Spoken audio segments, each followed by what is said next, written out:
Carmageddon Reincarnation is the latest and greatest iteration of the Carmageddon games.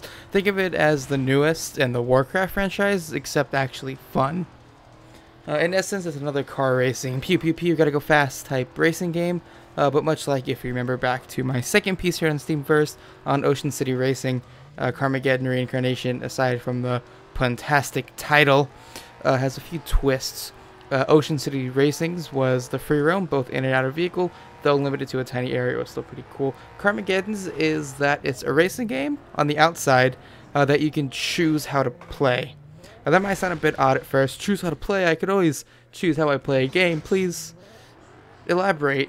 Well, let me go ahead and elaborate on that. On the outside, Carmageddon Reincarnation is a standard run-of-the-mill racing game. You have a track, a set of maps to choose from, a set of opponents, and some power-ups. You can choose to go ahead and turn the track into a big open demolition derby, or you can play it the boring safe way and try to get the fastest time, actually run the track and complete it in the fastest time out of all your opponents, or you can run over all of the pedestrians, which is usually a few hundred of, so yeah, it's kind of hard.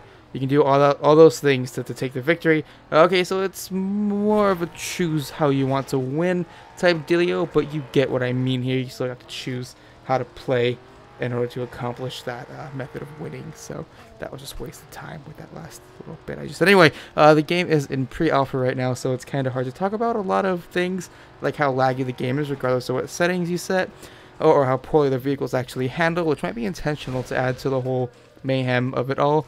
To encourage the destruction and stuff. I'm sorry. But here we go. I'm not amazing at first impressions. I've done like 2 total. So I'll just tell you what I like and don't like, and then what I think of it overall, which I suppose is how these things are supposed to go. So more waste of time. Here we go. What I love was how you're able to decide how you play your own play style, instead of just following a set track and being restricted to basically driving in a straight line and trying to pass up other people. I also really enjoy how well designed the cars are, everything down to the models and texturing. There's moving parts and lots of detail. Even when your car is destroyed, other cars are destroyed, it's a lot of detail in the destruction that was made. The smoke could be a little nicer, but you know, small thing, doesn't matter. Pre-alpha, probably fix it. If not, oh well. Could also be the low settings that I chose just to kind of test the whole lag thing.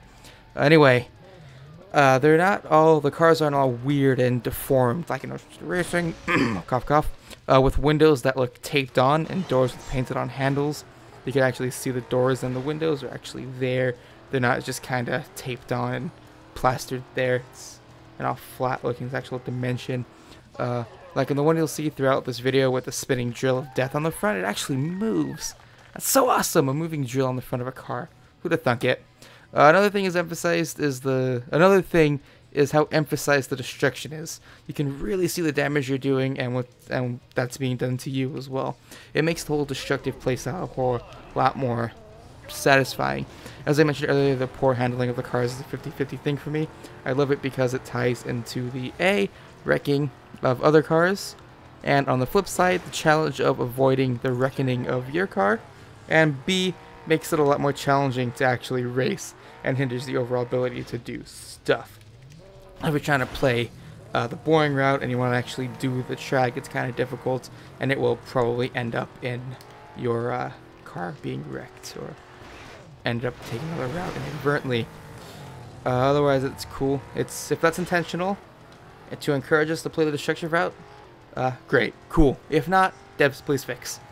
What I didn't like was the sounds. I'm mostly nitpicking here because pre-alpha, but the guy yelling at me constantly and the scary heavy guitar music made me feel more like I was at a demolition derby in hell than anything. It really, as petty and dumb as this may sound, kind of ruined my gameplay experience, and that voice just made me feel pressured and like I was playing a game from the earlier eras.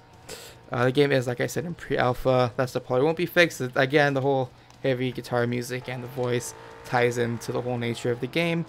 And I just basically took off my headphones and played Mozart through my phone, my earbuds while I was playing. Go ahead, make fun of me all you want in the comments. I'll wait a minute. Go for it, type everything. Here, comment. Okay, like I said, just nitpicking. The way I see first impressions is a way to talk about it. about how I personally liked and didn't like the game, and talk a little about the game in general. It's still in pre-alpha, so I'm not going to be entirely critical. I'm not going to go too in-depth. Some things maybe changed or taken out or added completely. Some things that I talked about may end up being completely just nerfed or taken away. So I'm just not going to go a lot into it. I'm just going to leave it at I liked it, and a couple things I liked and didn't like. I apologize if this wasn't as in-depth as you guys want. However, I will keep this game on my list. I will not erase it off my notepad. And when it fully releases, I will do a full, proper review of it instead of just a little crappy impressions piece, so you can have a more in-depth look at it. Anyway, my name is Anthony from SteamFirst.com. Thank you for watching. Be sure to check out SteamFirst.com for the best news, reviews, videos, and content relevant all things Valve and Steam. And if you enjoyed this video, perhaps like some of my other content, I live stream daily to twitch.tv/AnthonyTofu. You can go ahead and interact with me live. I stream pretty much all day, every day. There's a schedule down below you guys could look at. Anyway, thanks for watching again. Be sure to check out SteamFirst.com. My name is Anthony. See you guys in the next video. Goodbye.